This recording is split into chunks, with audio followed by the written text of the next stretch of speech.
Mike Moore Media.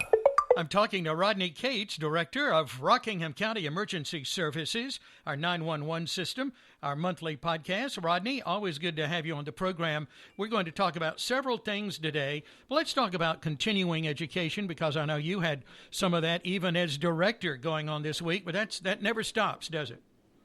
No, Mike, it doesn't. And for all of our people that emergency services for our county and for all counties, it encompasses 4 different divisions, and each of those divisions, emergency management, our fire marshal's staff, our EMS staff, and our 911 staff, all of those positions and the certifications that all of our people hold, they require recertification on the different certifications have different recertification times. Some are 2 years, some are 4 years, some are even 1 year. And we have to have a certain number of continuing education hours to be eligible to recertify. So, yes, recertifications and continuing education is certainly something that we do all the time. Even from the EMS standpoint, we do online training every odd-numbered month, and we do in-person training every even-numbered month throughout the year. So we have 6 times when we actually come together and we train together. We get grants. We apply for them, and we've been very lucky to get one over the last couple of years, where we do hazmat drills with a local fire department and with the rescue squad, all the resources that would come in. Ruger, up on the west side of the county, they do a lot of training, active shooter training, and we participate with them, even to the extent that we bring in a helicopter. And we land a helicopter, and we talk about how do you extricate patients, where do you put them in a safe zone, how do you get them to that aircraft to get them airlifted out of there if something like that would have happened. And certainly not that Ruger anticipates an active shooter, but it's a good drill that they have. We do a lot of training, and all of our people are part of that training. Well, you just mentioned that particularly about Ruger, and that goes for schools and everything else. It's just the world we live in today, isn't it? It is, and actually we're getting ready to send people, Forsyth County Emergency Services putting on a civil unrest training, and we're sending a lot of people. There's several sessions going on. It's coming up in December, and we're sending a lot of our people to that. A lot of our people voluntarily asked to go. So there's a lot of these trainings that our people say, hey, I think that'd be very good for me. Can I be signed up to go? And we certainly try to facilitate that for our people so that they feel, training is confidence. If you have the training and the know-how and the knowledge of how to deal with these situations, it gives the member confidence when they're going into it, whether it's taking a 911 call, whether it's responding to a cardiac arrest, or whether it's, fighting a large fire. That training and that pre-knowledge or practice, as we've talked about before, that's what gives us confidence when we go into those situations. Sure. Thank you for sharing that with us. I think unless we know someone who's directly involved in what you're talking about, we don't have a clue that Joe Public out here, all of the manpower and the extra hours and all of that all through the year, making sure that our people are prepared all the time for anything. That's true. That's right. Okay. So thank you for again going over that. Well, we're getting into kind of had a cold snap this week, so always good to remind people about space heaters and things like that too, I guess, this time of the year. Yeah, we unfortunately we hear of these fires that come up, and some of them could be prevented if we exercise safety with these types of heaters, and certainly have them properly ventilated, have those covers over the front of them so that blankets or things don't touch the actual element that's burning to set that, to create a fire there. Our furnaces and our heat systems, making sure that they are maintained properly so that they're safe for our homes. The carbon monoxide is the silent killer. Those CO2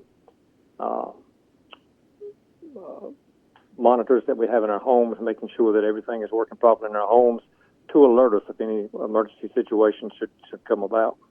Mm-hmm. Yeah, I just replaced ours here at the house, as a matter of fact. So, that a lot of people do that around daylight saving time is a good way to remember.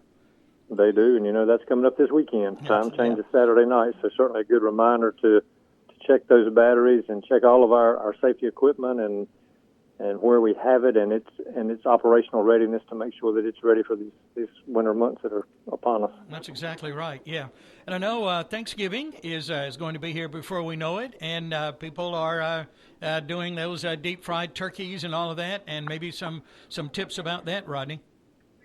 Yeah, there's a lot of literature out that talks about the safe way to deep fry the turkey, and certainly that's a delicacy for this time of year that we all enjoy. But again, doing that safely and doing that in a safe location. There have been many instances statewide and nationwide where perhaps that turkey fryer is on a deck, a wooden deck, and then the oil comes out and it starts the fire, and then that deck has been on the house for many years and is very dry. So that's again a heavy fire load that can spark and combust immediately.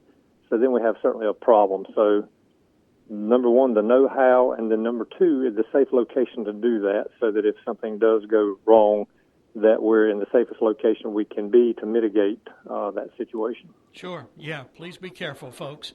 Okay.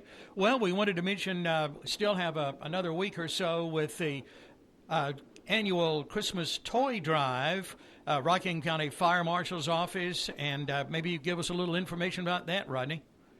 Yeah, so far it's been hugely successful. We have picked up, and our Fire Marshals group has picked up several boxes of toys. The collection boxes are already full, and they've gone and collected them. And if you would like to make a donation, there's many flyers out. There's many donation locations that one could donate.